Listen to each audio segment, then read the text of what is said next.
Hey guys, I just want to make this quick little video just to give you a quick rundown on how to do a twin 900 draw setup in the back of a Toyota Fortuner. This is a 2023 GX, so base model, no frills, but I just wanted to share, this is a very easy project. I'm no tradesman. In fact, I'm a hairdresser by trade, so if I can do it, I'm pretty sure anyone watching can do it. So minimal bit of cutting, some quick prep work and a bit of thinking, and easy as. So I was trying to do videos like a really quick step-by-step, so you got the idea, just so you know it is possible. King's Sweet 900 twin drawer setup, and all the pieces laying out here that we've already worked on, into a 23 GX Fortuner. So there wasn't much when I was looking around on information on this, so I thought I'd just quickly put this together in case anyone else wants to have a crack at it. Number one thing is obviously remove the the third row seats. When you do that, it leaves a little exposed area down here. There are plates you can get for that, but with the wing kit with the King's drawers, it covers over that, so there's no need to actually worry about that in the end. Once you remove the seats, you're left with these little what do we call it, cleats or brackets or whatever down here, and you actually will use those to secure the drawers down to when you get to that point. So I'll quickly talk you through how I did it. So once you remove your seats, you now got to work on a base plate. So instead of doing a whole a false floor on the whole thing on the side, it's a lot of extra weight, you don't really need it. All you need is a small footprint of MDF that runs under your actual carcass of the drawers itself. They do have to be lifted because you have a lift behind here in the boot. And if you have your drawers at the standard height, you're going to hit that. So this is a sheet of MDF with a small piece of pine running through here and through here, which will make sense in a minute when I drop the carcass on there. So I'll get the carcass, you can have a better look.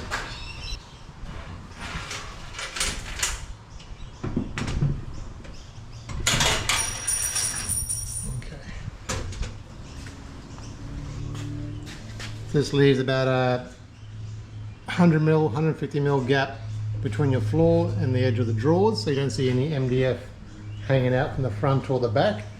And I've also just lined the front with a little bit of carpet, so if you do look under it and see it, you can see that it's trimmed. There's 4 bolts that go through the bottom of the actual MDF, and they'll come through and they'll pick up these mounts here. There's 4 of those across the whole carcass of the drawers. On these 4 holes here that are pre-drilled, those 4 there, they will actually pick up these, and that's where most of your strength will come from.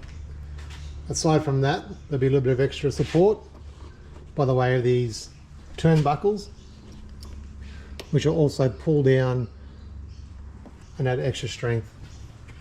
There's a fair bit of weight in this, so you don't want to move it around. So to protect the actual carpet itself from sand and bits and pieces falling through the drawers, I've ordered a set of these floor mats. So these are a molded rubber floor mat. Just got these off eBay. They're made from, who makes them? Osco, floor drive accessories. So these are molded, they'll catch all your sand and water and so forth. I've used these, well, not this particular brand, but this type of thing in other cars. I think they're great. So I'll put the floor liner down first.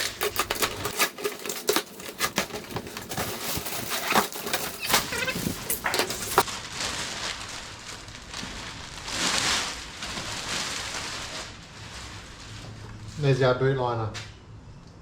I'm pretty impressed with, I really actually am pretty impressed with the quality of this compared to other ones I've bought online.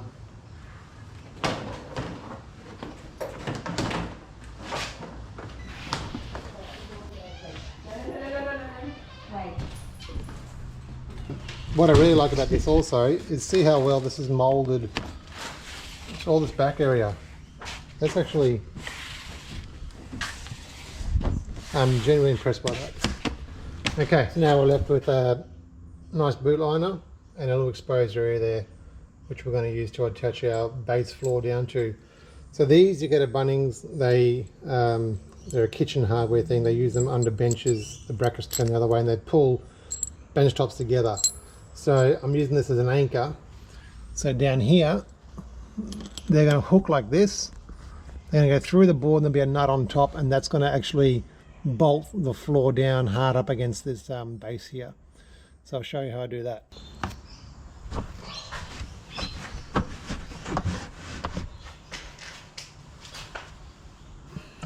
So you can see my anchor bolts are here. They've just been retained at the moment by the nuts on the top. And they will now slide slightly down to position in the center of the board. So you're going to rotate the anchor to make sure they're in the right orientation to pick up the hook. Like so. Okay, now it's just a matter of gently pushing it down, and as I slide it forward, you'll hear it lock in. That's all four locked in because they're hard up against that bracket. Now it's just a matter of tightening them all up.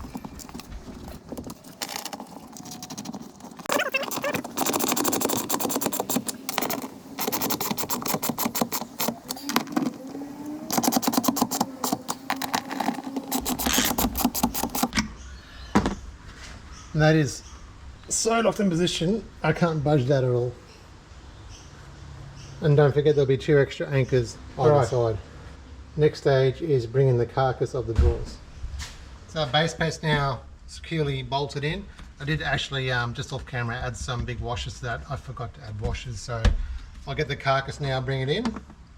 I'll break my back and do some huffing and puffing, but let's see if we can get it in.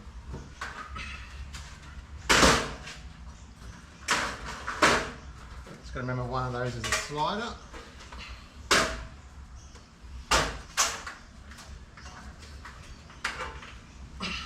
Okay, nice and easy. Get it up and over the humps.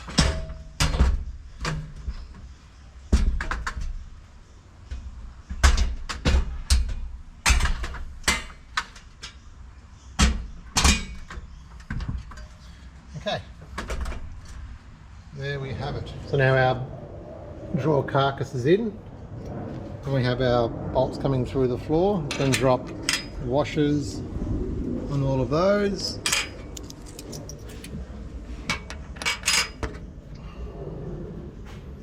That one's a bit hard to reach. Okay, and then we put our nuts on.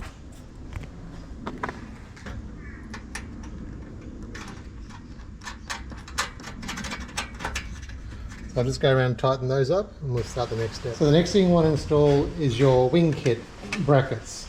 So these are brackets that Kings sell you in a separate kit, and basically they are an infill kind of a panel set that will cover all this cavity here and also leave you with some storage options because you can actually open and close them, store some things down there. So we'll put those brackets on. And then you also have to pre-trim these panels, so they come as a blank, just like this. They're upholstered on one side only. You'll then attach this carpet once you've actually trimmed it to size. And to give you an idea, you just use a cardboard template and trim it to size, and that will sit in there just like so once you're done. So we'll put the brackets on, and then we can put the drawers in. So let's do that. So for our turnbuckles, you can see this, I've bent the eyelet on one side so it picks up the angle of approach from the seat belt to the side wall of the carcass. It's a bit hard to do this with the camera. We're going to hook that into the seat belt latch. There's a little slot in there. I'm going to bolt this through the carcass of the drawers with a little 6mm bolt and then tie those down. So I'll do that now. And that's all we're left with our turnbuckle. So you can reach in here you can crank that and tighten that to the desired amount of pressure you want. Probably get a screwdriver in there and actually give it a bit of a crank. That's a secondary way of anchoring down the carcass. So we've got 4 bolts through the floor, 4 bolts through the carcass, and then 2 turnbuckles either side. So hopefully this one can go anywhere. Any sort of bad situation that you might find yourself in. With the side wings, I put one in the factory starting position, which is at the back. You'll see a little bit later that there's a cavity in there you can store things in. On the left side, I actually modified it, pushed it back, so we still have access to the factory jack position. You can also probably store a Woolies bag or something down there on its own. So there'll only be one panel on that side. So next we will actually install the drawers. So now at this stage, all we have to do is slide the drawers in.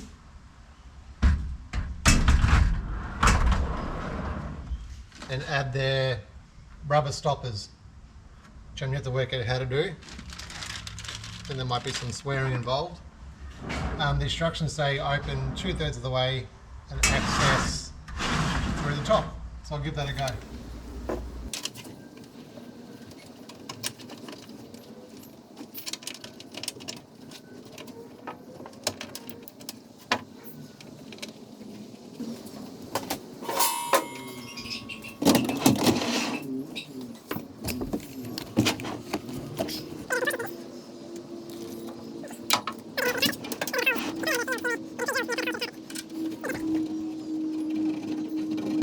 There we have the 2 drawers in with their stops in place, working very nicely. The top side of the left side is also slide out for your fridge, and the right side is fixed, driver's side. Next step is to put your top boards on.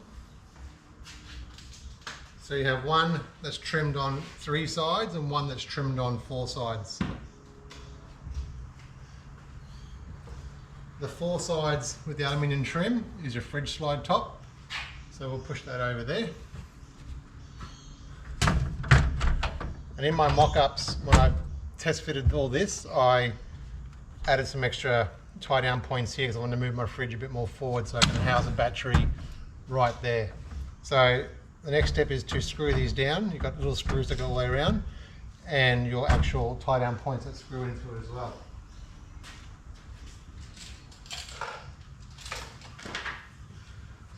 So I'll start on this.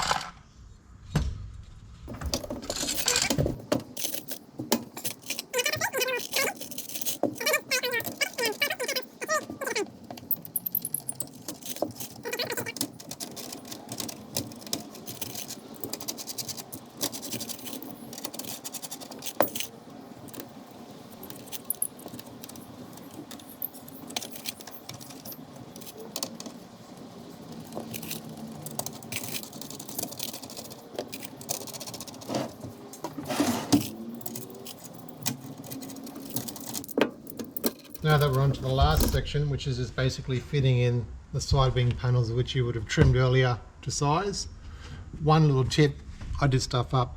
I forgot about the thickness of the cardboard, thickness of the carpet either side. So probably allow maybe like 8 mil less than the actual tight fit, and that should probably look after it. So you'll notice when I put mine in, it's just a bit of a tight fit. It's quite snug.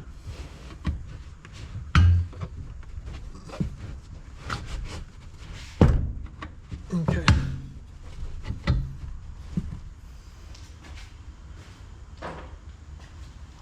And you have these little lugs here to tighten it down.